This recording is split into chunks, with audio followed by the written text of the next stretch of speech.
Coming up in our newscast tonight. The nation's top office unveils documents related to plans to impose martial law during the previous administration. Included in the documents are plans to arrest opposition lawmakers taking part in protests to prevent Parliament from impeaching Park Geun-hye. Disgraced former President Park Geun-hye gets additional prison time for embezzlement and causing losses to state funds. Add that to the existing sentence for the ex-leader's role in an influence peddling scandal that cost her the job. She now faces 32 years behind bars. There's been reports questioning South Korea's ability to enforce UN sanctions against North Korea. Seoul refutes such claims and reiterates the nation is dedicated to stand by the international community by implementing all sanctions against the regime. News Center begins now.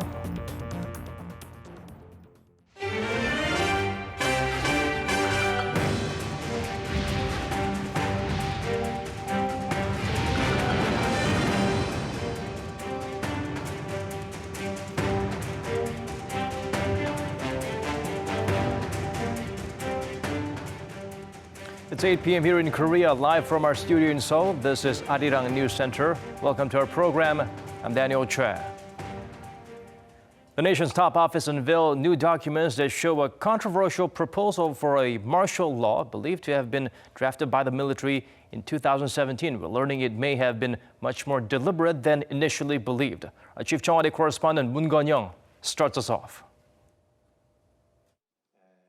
Army generals rolling tanks and armored vehicles into downtown Seoul to prevent mass public protests. Total control over the media and social network services. Such scenes of military intervention have not been existent in South Korea since the country achieved democracy in the late 1980s, but they could have very well played out in 2017, according to documents unveiled by the Presidential Blue House on Friday. The 67-page contingency plan states that the key to a successful martial law imposition is strict confidentiality, swift declaration, and proactive measures by the martial law army, such as taking hold of major pathways. It also includes a proclamation of an emergency martial law, as well as a declaration statement.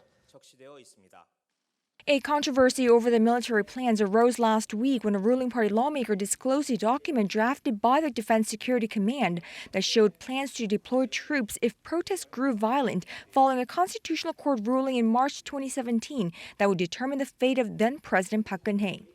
The additional documents unveiled on Friday, however, show that proposal to declare martial law may have been much more deliberate than initially thought. The Blue House spokesperson said included in the proposal were plans to swiftly deploying martial law troops on tanks and armored vehicles to more than 490 critical facilities in 2 areas in downtown Seoul where mass rallies were expected. He said the proposal even included plans to bring control over the media and social network services by censoring the news, putting the Army Chief of Staff in control of command instead of the chairman of the Joint Chiefs of Staff under conventional military plans, having the National Intelligence Service chief be subject to leadership of the top military command, and outlining measures to prevent Parliament from lifting the martial law once imposed. A special investigation team has been probing the case upon a direct order from President Moon since last week. We expect the Defense Ministry's special investigation team to thoroughly investigate the legality of the documents and whether the military held intentions to put the proposal into action based on law and principles. Moon Geon-hye, Arirang News, The Blue House. Moving on to President Moon's first briefing, the first briefing to President Moon by the nation's top intel agency. While during the session, he vowed to never take advantage of the organization politically the way his predecessor did. The South Korean leader on Friday pledged to, quote, never contaminate the National Intelligence Service with politics and clearly guarantee the political neutrality of the agency. Addressing the agency staff, President Moon reiterated that their target of loyalty is not the president or his administration, but the people represented by the president and the citizens. According to the top office, he was also informed of the reshuffle within the agency, which include hiring of outside experts and females in senior roles for the first time. The NIS highlighted efforts to correct its past wrongdoings, which include swaying public opinion by manipulating reply threads of news articles and meddling in political affairs. The agency also reported they will be at the forefront of predicting the megatrend of the data environment, preparing itself for growing new security threats, realign world orders, and predict the next 20 years of the fourth industrial revolution. More prison time for Park Geun-hye, the first democratically elected South Korean president to be impeached. The Seoul Central District Court sentenced her to 8 years for taking off-book funds from the country's intel agency and interfering in the 2016 general election. Park is also fined at $2.9 million. In total, the disgraced leader now faces 32 years behind bars. She already received a 24-year sentence for her role in the influence peddling scandal. In another trial this morning, prosecutors demanded that 24-year sentence to be lengthened to 30 and her fine to be increased to $104 million. The appeals court will rule on that request next month. The heat wave continues to grip the nation. The mercury reached close to 40 degrees Celsius in some regions. Authorities advise people to avoid outdoor activities as the sweltering conditions pose serious health threats. Jo Sang-min tells us more. The heat wave has roasted South Korea once again on Friday afternoon, with some regions hitting a daytime high of 38 degrees Celsius. Some inland regions of Gyeongsangbuk-do province, including the city of Daegu, have seen temperatures reach 38 degrees Celsius, the highest temperatures recorded this year, according to the Korean Meteorological Administration. Temperatures in central regions, including Seoul, climbed to 35 degrees Celsius in the daytime. Even the coolest areas in Korea had a daily high of at least 32 degrees Celsius, so there is no place safe for people to avoid the heat. The weather agency has issued heat wave warnings in Gyeongsang-do and Chungcheong-do provinces, while heat wave advisories were put in place across most other regions. The agency also forecasts that coastal regions and most inland areas will suffer tropical temperatures at night as the heat level shows no signs of falling. The scorching heat has so far led to a spike in the number of heat-related illnesses, with over 700 people visiting hospital with conditions such as heat stroke and heat exhaustion. Of that total, more than 200 people were hospitalized during the past week alone. The figure is more than the 2 previous years. Experts advise people to minimize time spent outdoors and to get plenty of water to stay hydrated throughout the day. Jo Sung-min, Arirang News. Korea is not alone in trying to cope with the unbearable heat. In some parts of our world, the sizzling conditions are proving to be the deadliest they've ever experienced. So Bo-bin shifts the spotlight to other affected nations. The sweltering weather in Korea has been continuing for days now, with almost the entire country being issued with heatwave warnings. Korea's monsoon season finished earlier this year than last year. But it is not the only country experiencing this unusual weather. Other East Asian countries, such as Japan and China, are also suffering from a heat wave. In some areas of Japan, the temperature hit 40 degrees Celsius on Wednesday. Japan has had this sweltering weather since Sunday, and the heat wave is expected to continue until the end of the month. Beijing had torrential rain on Sunday, but the temperature there have climbed to 34 degrees Celsius in the heatwave that has followed. North America has not escaped the suffocating heat either. Excessive heat warnings have been issued, with Denver and Los Angeles tied over the all-time highest temperature at 42 degrees Celsius. Canada also recorded a temperature of 37 degrees Celsius, its highest in 147 years. The heat wave killed more than 80 people in the country. The non-profit organization Sustainable Energy for All has said that up to 1.1 billion people around the world are at risk due to the heat wave. Bo-bin, Arirang News.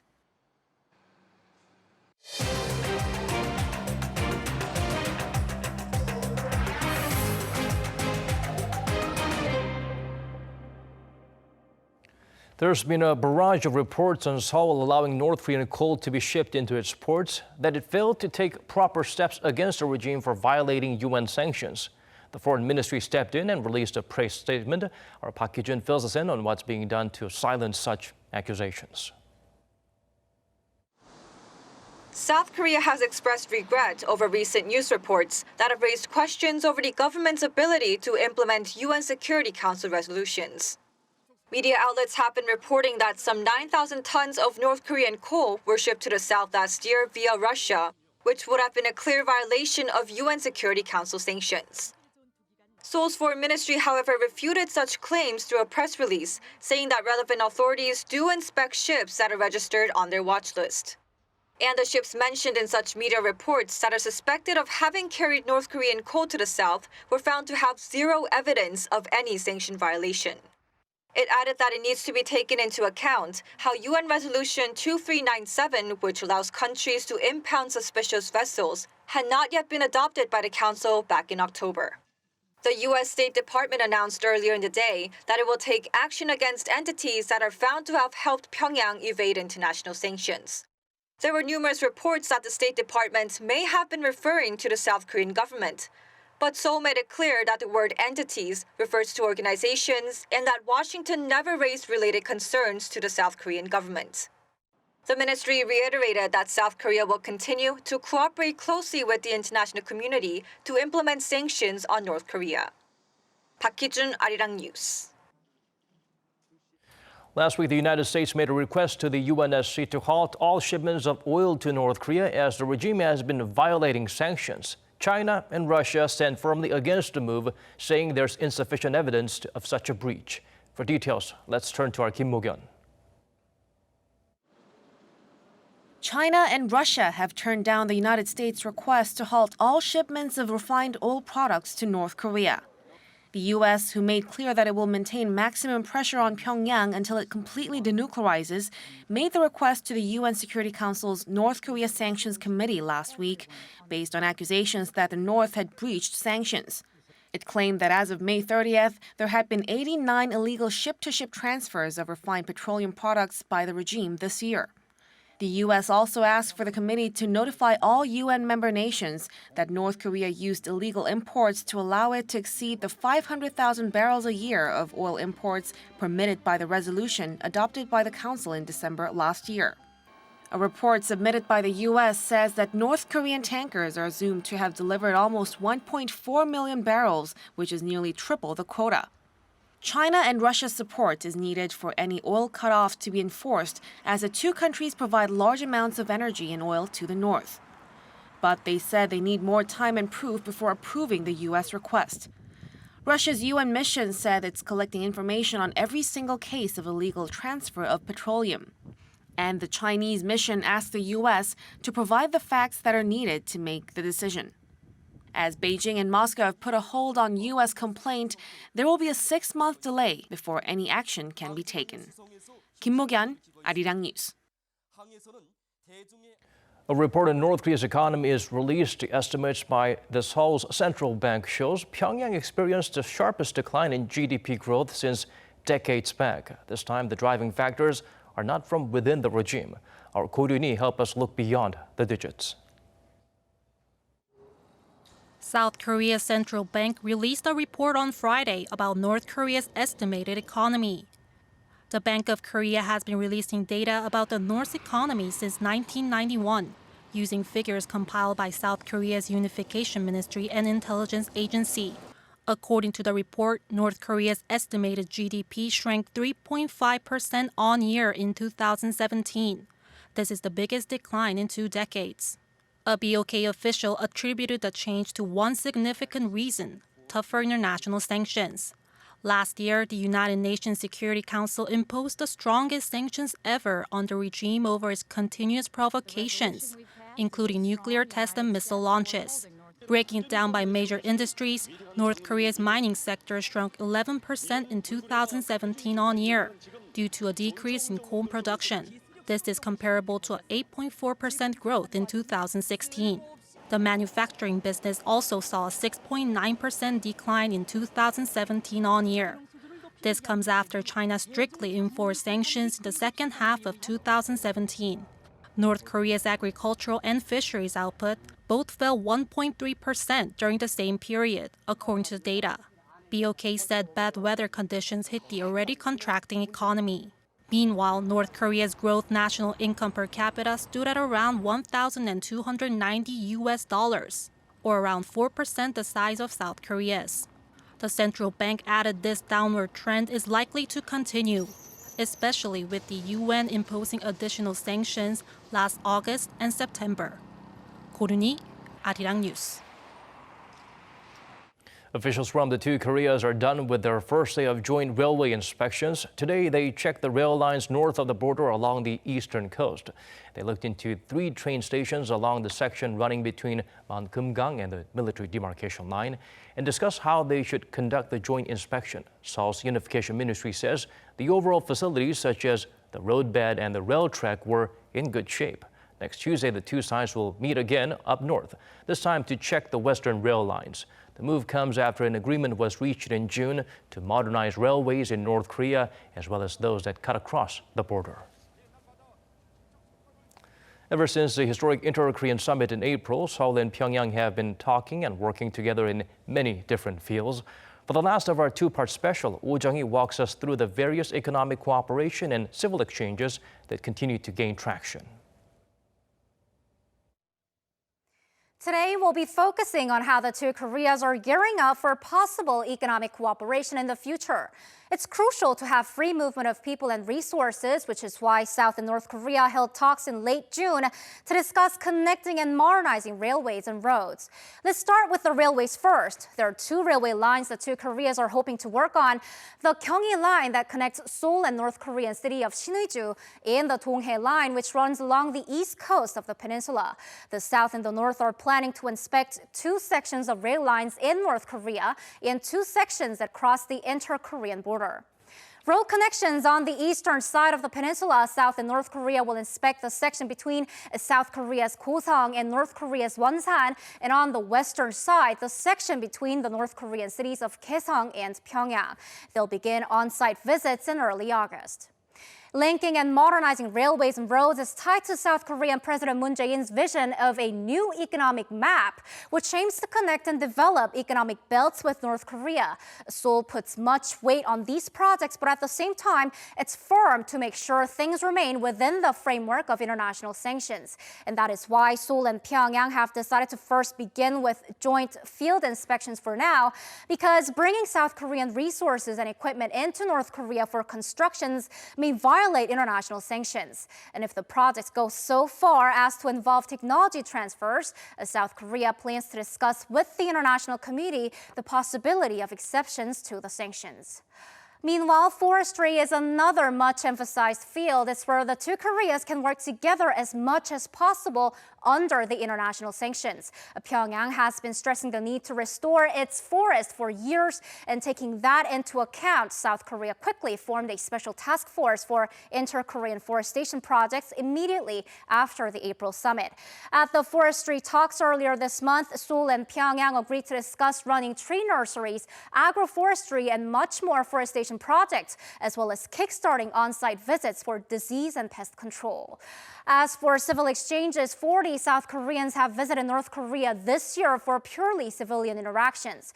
A Buddhist monk visited Pyongyang for religious interactions. A local cable broadcaster went up north to discuss media interaction, and Seoul's presidential committee to discuss a logistics project. A civic group is working to join forces with its North Korean counterpart to bring back the remains of Koreans from Japan. South Korea says it'll expand exchanges and cooperation with North Korea, and Pyongyang, too, has been very proactive on that, even suggesting to Seoul doing things a bit more quickly. The two Koreas are working hard to implement what's been agreed at the historic Moon-Kim summit in April, and with interactions gaining speed on various fronts. Oh Jung-hye, Arirang News. Moving on to other stories now, a military investigation committee is looking into the root cause of a recent accident that took 5 lives. Back on Tuesday, the Marine Corps helicopter crashed during test flight. Initial reports suggest faulty rotor blades, but the probe team is widening the scope, leaving no stones unturned. Park Geun-hye gets us up to speed with the developments. The ROK Marine Corps announced Friday morning that an investigation committee was formed immediately after Tuesday's accident, and it is likely to include private aircraft experts, as recommended by the families of the victims. The investigation committee has been gathering witness testimonies and footage of the crash and is attempting to retrieve the helicopter's black box. A marine official told Arirang News Friday afternoon that the crashed helicopter had been regularly checked for safety every 50 hours it flew, and it had logged just over 150 hours of flight history.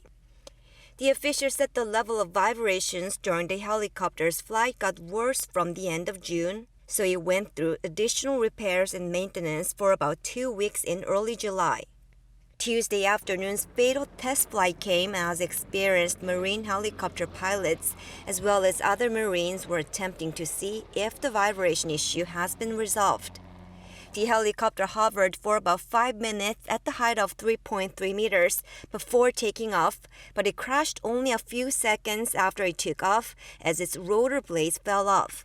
The marine official also said the investigation committee is considering including foreign aircraft experts who have investigated a similar helicopter crash in Norway in 2016, where a helicopter rotor blades detached, killing 13 people. South Korea's defense chief has also expressed his deepest condolences over the incident and vowed it would be investigated thoroughly. In a statement on Thursday evening, Minister Song Young-moo also wished the Marine who was badly injured in the crash a full and speedy recovery.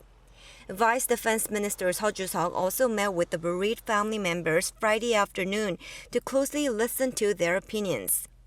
The amphibious MUH-1 chopper was exclusively developed for the Marines by Korea Aerospace Industries, which delivered 4 of them earlier this year. Park Ji-won, Arirang News. Let's now turn our focus to the hearing on the U.S. government's proposal for tariffs on car imports. The Trump administration's controversial move triggered a massive backlash from auto group representatives and foreign governments alike. Kim Hye-sung has the latest. The U.S. Commerce Department held a public hearing on Section 232 on Thursday as it investigates whether car imports negatively impact U.S. national security. Auto industry representatives and more than 40 delegates from foreign governments presented their case against the Trump administration's proposal of a 25% tariff on auto imports. U.S. car makers said the tariffs would cause the price of a car imported into the U.S. to jump by an average of almost $6,000 and U.S.-made ones by about $2,000. They also warned tariffs would lead to less investment in the U.S., job losses, and would hurt the overall U.S. economy. The Peterson Institute for International Economics has warned that tariffs, even without retaliation, could lead to the loss of 195,000 American jobs. The U.S. imported more than $200 billion in foreign cars and trucks last year, and major exporters to the U.S., including South Korea, the EU, Canada, and Japan, have voiced their opposition. South Korea's Deputy Trade Minister Kang Sung-cheon said Korea's auto exports in no way threaten U.S. national security, and the Trump administration's concerns about the U.S. auto industry have already been addressed in the recent amendment to the South Korea-U.S. Free Trade Agreement. The European Union warned it will retaliate if the U.S. goes ahead with auto duties, emphasizing its opposition to the administration's continued protectionist moves. In Thursday's hearing, U.S. Commerce Secretary Wilbur Ross said it's too early to say if the administration would decide to impose the new levies. The Commerce Department started its investigation into auto imports in May. It's expected to review the roughly 2,300 comments submitted during Thursday's hearing and announce its final decision by next month. Kim Hye-sung, Arirang News. A figure skater from Kazakh Sun of Korean descent died after being stabbed by carjackers. Denis Ten was just 25 years old, a descendant of a national hero. The Olympian was always proud of his lineage. Choi Seong help us remember the young star. Kazakh figure skater Denis Ten has been stabbed to death in Almaty, Kazakhstan. According to Kazakhstan news agency Kazinform, Denis Ten was stabbed by 2 unidentified men who tried to steal his car on Thursday local time. He came to the clinic in a critical condition, clinically dead. All efforts of the clinic and the city were made to try to save his life. His death shocked fans in South Korea. Ten was a great-great-grandson of Korean independence fighter Min Geun-hye, who led 300 civilian fighters against the Japanese. Ten used to tell people that he was proud of his Korean lineage.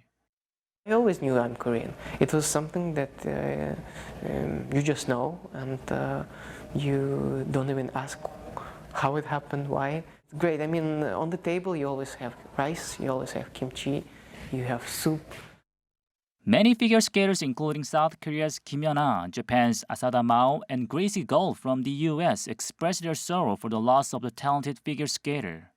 Denis Ten competed at the 2018 Pyeongchang Olympics and was expected to increase his activity in Korea, such as meeting his fans. 최시영, Arirang News.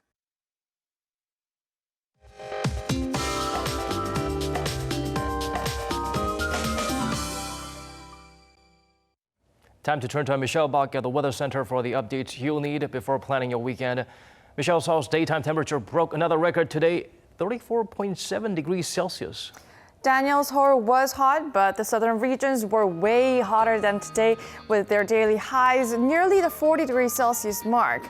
Now, heat wave warnings have been issued now to most of the country, with the exception of some coastlines. But the concerning thing is the temperature is expected to rise even further tomorrow, as the typhoon headed towards China is expected to blow in some hot steam into the peninsula. Now, more places, including Seoul, will have to endure another tropical night, as the temperature won't fall below 25 degrees Celsius up until the morning. The daily highs in Seoul peaks up to 36, Gwangju at 37, and Daegu at 38, which is higher than our body temperature.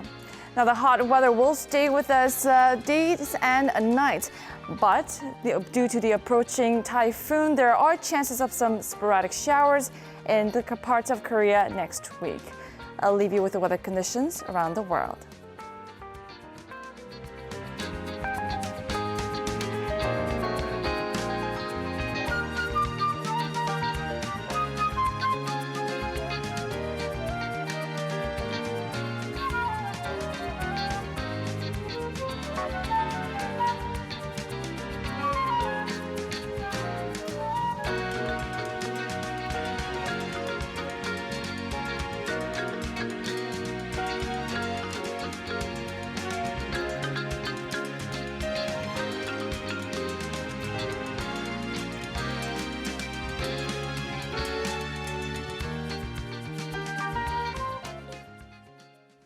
These are the stories we have for you on tonight's edition of Arirang News Center. Thank you for staying with us. Here's wishing you an incredible weekend.